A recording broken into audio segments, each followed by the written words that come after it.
नमस्कार, मेरा नाम मनीष झा है। कहाँ तो हम सब ये सोच रहे थे कि नए साल के कम से कम कुछ दिन खुशी, जश्न और शांति के होंगे, लेकिन अमेरिका के राष्ट्रपति डोनाल्ड ट्रंप को ये पसंद नहीं आया और फिर उसके बाद हमने देखा कि 3 जनवरी को किस तरह अमेरिका ने वेनेजुएला में एक्शन लिया। राष्ट्रपति मादुरो को लेकर जो कार्रवाई हुई थी उसे अभी पूरी दुनिया पचा भी नहीं पाई थी, लेकिन उससे ठीक पहले ही अब ट्रंप ने एक्शन के तहत दूसरा स्टेप भी उठा लिया है। खबर आ रही है कि व्हाइट हाउस में एक मीटिंग हुई है। उस मीटिंग में तय किया गया है कि जल्द से जल्द ग्रीनलैंड पर भी कब्जा कर लेना है। आप सब दुनिया के नक्शे में ग्रीनलैंड को देख सकते हैं कि ग्रीनलैंड कितना महत्वपूर्ण है, सिक्योरिटी के लिहाज से भी और सी रूट के लिहाज से भी और खनिज संसाधनों के हिसाब से भी। लेकिन इन सब से अलग ट्रंप के इस एक्शन की कीमत क्या ट्रंप को चुकानी पड़ेगी? आज इसी पर चर्चा करने के लिए मैं आज आपके सामने मौजूद हूँ। दरअसल हम सब ये सोच रहे थे कि वेनेजुएला या ग्रीनलैंड या कनाडा या दूसरे और देशों को लेकर ट्रंप अब तक जो बोल रहे हैं वो बस गीदड़ भभकी है, बल्कि ट्रंप को कोई सीरियसली नहीं लेना चाहता था। लेकिन ट्रंप बोलते जो जा रहे थे वो करते भी जा रहे थे, उस हिसाब की उन्होंने तैयारी कर रखी थी। और फिर यकायक ऐसा हुआ जब 3 जनवरी को वेनेजुएला में अमेरिकी सैनिक पहुंचे और कुछ ही मिनट के भीतर वेनेजुएला के राष्ट्रपति मादुरो और उनकी पत्नी को लेकर चले गए। बहाना बनाया गया, दलील दी गई कि राष्ट्रपति मादुरो तानाशाह हैं, वो नार्को कार्टेल के, ड्रग्स कार्टेल के मुखिया हैं। लेकिन अब देखिए, जब राष्ट्रपति मादुरो को न्यूयॉर्क की कोर्ट में पेश किया गया तो उस समय ये सारी दलीलों को बदल दिया गया और अब उसमें घुमा फिरा कर वो बातें कही जा रही है। यानी कि अब अमेरिका की कोर्ट में भी ट्रंप ये कहने का साहस नहीं जुटा पा रहे कि राष्ट्रपति मादुरो ड्रग कार्टेल के मुखिया हैं, बल्कि वो ये कह रहे हैं कि ड्रग के पैसे से इस तरह का काम करते हैं वगैरह वगैरह। तो बात यहाँ केवल मादुरो की नहीं है। आज मैं बात करने आया हूँ राष्ट्रपति ट्रंप की, क्योंकि मुझे ऐसा लगता है कि ट्रंप अपने ही चक्रव्यूह में फंसते जा रहे हैं और राष्ट्रपति मादुरो के मामले में उन्होंने जो कार्रवाई की है, इसके बाद अब जब दूसरी कार्रवाई करने के लिए वो ग्रीनलैंड पर जा रहे हैं तो ये उनके पॉलिटिकल जर्नी में आप कह सकते हैं सबसे बड़ा आत्मघाती गोल साबित होगा। तो चलिए शुरू करते हैं इससे कि व्हाइट हाउस में एक मीटिंग होती है। मीटिंग में ये चर्चा होती है कि ग्रीनलैंड को लेकर क्या क्या हमारे पास विकल्प हैं। बात आई कि चलो खरीद लेते हैं, डेनमार्क को कुछ पैसे दे देंगे। लेकिन सब जानता है कि डेनमार्क पैसे की वजह से ग्रीनलैंड को नहीं बेचेगा। आप सोच रहे होंगे कि क्या कोई देश को खरीदा जा सकता है? तो देखिए, देश नहीं सही, कई बार इस तरह के सौदे होते हैं। 70s के दशक में हमने देखा था कि कैसे रूस ने अपना एक महत्वपूर्ण क्षेत्र अलास्का का अमेरिका को बेच दिया था। हालांकि अब रूस के लोग, रूस की सरकार कहती है कि वो बहुत बड़ा गलत कदम था, हमें अमेरिका को अलास्का नहीं बेचना चाहिए था। तो अमेरिका ने इसी तरह का प्लान डेनमार्क के सामने रखा था कि भैया तुम कुछ पैसे मिल रहे हैं, ले लो। जैसा आप देखते हैं कि अक्सर भूमाफिया करते हैं कि आपकी घर, आपकी ज़मीन या पसंद आ गई तो वो आपको कहेंगे कि ये कीमत दे रहा हूँ, रख लो, वरना मैं जबरन ले लूँगा। ट्रंप अभी उसी मोड में है और फिर ट्रंप तो पहले से ही प्रॉपर्टी के बिजनेस में रहे हैं, तो भूमाफिया वाले अंदाज में तो वो होते ही हैं। लेकिन जो दूसरी बात है वो ये कि ग्रीनलैंड को लेकर ट्रंप वही दलील दे रहे हैं जैसे वो मादुरो को लेकर देते थे कि ये अमेरिका की नेशनल सिक्योरिटी के लिए ज़रूरी है, क्योंकि ग्रीनलैंड दुनिया के नक्शे पर अगर आप देखेंगे तो अटलांटिक सी में एक बड़ा सा आइलैंड है और लगभग में अगर कहा जाए तो 8 लाख वर्ग मील का इलाका, यानी लगभग में 21 लाख वर्ग किलोमीटर क्षेत्रफल का इलाका है। बहुत सारे नेचुरल रिसोर्सेज है, तेल, गैस, क्रिटिकल मिनरल्स वहाँ पर है। इसके अलावा अगर आप देखें तो अब आज की तारीख में जो क्लाइमेट चेंज की वजह से जो बर्फ़ पिघल रहे हैं, तो कहा जा रहा है कि आर्कटिक सी रूट खुलेगा तो जो ग्रीनलैंड पर जिसका कब्जा होगा उसको उसमें बहुत फ़ायदा होगा। तो ऐसी स्थिति में अमेरिका चाहता है कि ग्रीनलैंड उनके पास रहे। इसके अलावा वैसे भी अगर आप देखें तो अमेरिका, यूरोप और रूस के बीचों बीच ग्रीनलैंड की स्थिति उसे स्ट्रेटेजिक तौर पर काफ़ी महत्वपूर्ण बनाती है। लेकिन क्या ये मसला केवल अमेरिका का नेशनल इंटरेस्ट है? नहीं, ये ट्रंप का पर्सनल इंटरेस्ट है। ट्रंप ग्रीनलैंड को इसलिए अपने नियंत्रण में रखना चाहते हैं ताकि ट्रंप अपने जो कुछ साथी उद्योगपति हैं उसको तेल, गैस से लेकर सी रूट का जो है कब्जा दिला सके। ठीक वैसे ही जैसे वेनेजुएला में उन्होंने तेल को लेकर किया। और अब बताने की ज़रूरत नहीं है कि ट्रंप की ये मंशा वेनेजुएला में कैसे पूरी दुनिया के सामने आ गई है। लेकिन ग्रीनलैंड पर अगर वो ऐसा एक्शन लेते हैं तो क्या होगा? देखिए, वो कहते हैं ना कि जब गरीब मरता है तो किसी को फर्क नहीं पड़ता है। दुनिया की राजनीति में भी यही हो रहा है। वेनेजुएला पर एक्शन हुआ तो लोगों को लगा रहे छोड़ो, दक्षिण अमेरिका का देश है, मादुरो भी ऐसा ही गलत आदमी होगा, और इसलिए लोग ट्रंप के एक्शन पर केवल बयान देकर छोड़ रहे थे। ऐसा नहीं है कि बयान नहीं दिए गए, दुनिया भर से तमाम देशों ने औपचारिकता भरे बयान दिए। सबको लगा ये समस्या वेनेजुएला की है।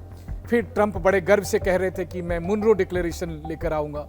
मुनरो डिक्लेरेशन 100 साल पहले अमेरिका के एक राष्ट्रपति मुनरो के नाम पर रखा गया है, जिसमें वो कहते हैं कि दुनिया का एक हिस्सा जो पश्चिमी गोलार्ध है, कनाडा से लेकर दक्षिण अमेरिका में चिली तक, वो अमेरिका के कब्जे में होगा। मतलब वहाँ चाहे सरकार जिसकी भी हो, वो सब अमेरिका के लिए एक तरह से प्रॉक्सी स्टेट के रूप में रहेंगे, और वो ऐसा कर भी रहे थे।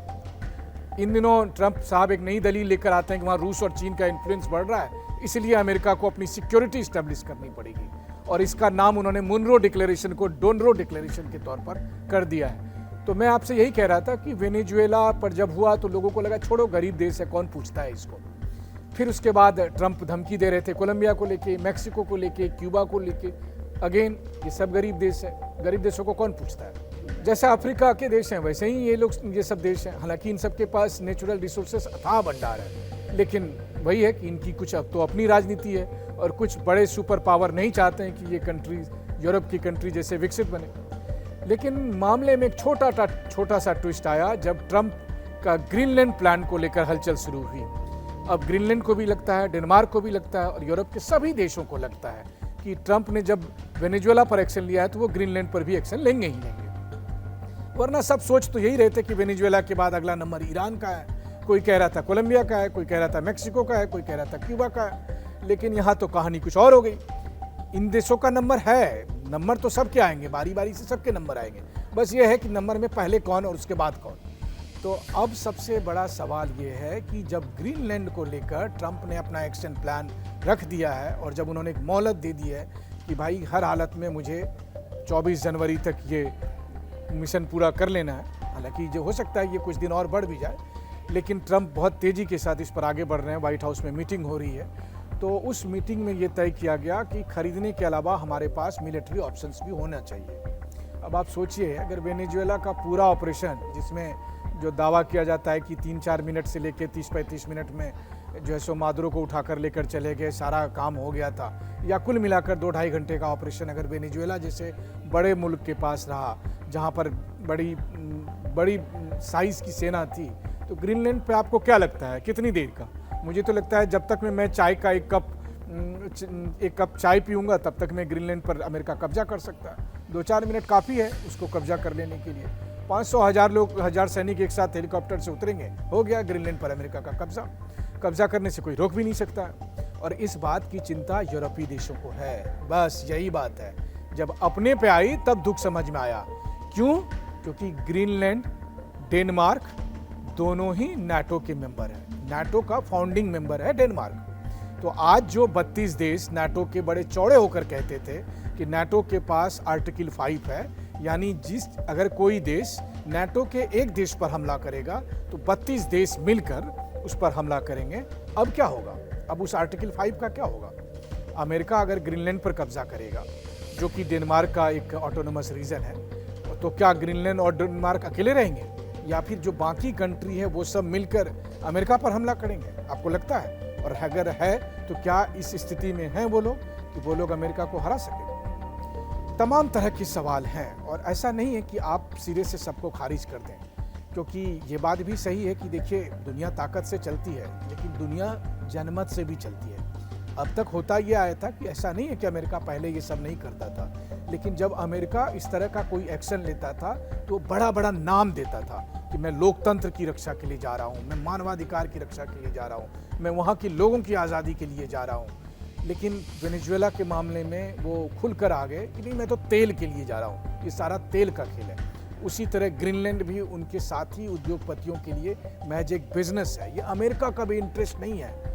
और यही वजह है कि अब अमेरिका के अंदर से लेकर यूरोप तक और दुनिया भर में अब लगातार इस बात को लेकर सोचा जा रहा है कि ट्रंप को कैसे रोका जाए। और अमेरिका में तो जो ट्रंप की जो विपक्षी दल हैं डेमोक्रेट, उनकी तरफ से ये कहा गया कि अगर आपने ग्रीनलैंड पर हमला किया तो दरअसल या तो नाटो खत्म हो जाएगा या फिर नाटो के आर्टिकल 5 का ये उल्लंघन माना जाएगा।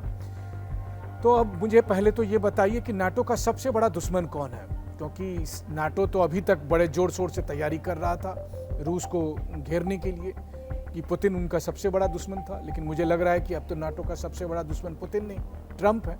तो फिर नाटो इसका कैसे मुकाबला करेगा? नाटो के ज़्यादातर सदस्य देश इस मामले में ग्रीनलैंड के साथ हैं, डेनमार्क के साथ हैं, और बल्कि ब्रिटेन जैसे मुल्क ने भी एक संयुक्त बयान जारी किया है जिसमें ग्रीनलैंड है, डेनमार्क है, फ्रांस है, जर्मनी है, स्पेन है, ग्रीस है, इन सब ने मिलकर एक बयान जारी किया है, ब्रिटेन भी है, और उसमें उन्होंने ट्रंप के इस प्लान को लेकर आलोचना की है और उन्होंने कहा है कि हमें बातचीत करके समस्या का समाधान करना चाहिए। अब वो कह तो सकते नहीं है कि ट्रंप तुमको हम अभी सबक सिखा देंगे, लेकिन ऐसा भी नहीं है कि अगर वो युद्ध नहीं कर रहे हैं तो इसका मतलब वो ट्रंप को रोकेंगे नहीं, क्योंकि देखिए अगर ग्रीनलैंड पर ट्रंप ने एक्शन ले लिया, जो कि वो लेकर रहेंगे ऐसा लग रहा है, तो वैसी स्थिति में फिर एक नए किस्म की वैश्विक राजनीति शुरू होगी। रूस और चीन तो दुनिया के ज़्यादातर देशों को अमेरिका के खिलाफ गोलबंद करने में लगे हुए हैं ही, और वेनेजुएला की घटना के बाद वो इस पर गंभीरता से काम भी कर रहे हैं, क्योंकि उन्हें समझ में आ गया कि वेनेजुएला के बाद एक सबका नंबर है। मैंने आपको दक्षिण अमेरिकी कई देशों का नाम भी बताया, लेकिन इसके अलावा ईरान को लेकर बात चल रही है। ईरान के विरोध प्रदर्शन को बहाना बनाकर अमेरिका और इजराइल ईरान में सत्ता पलट की तैयारी में लगे हैं।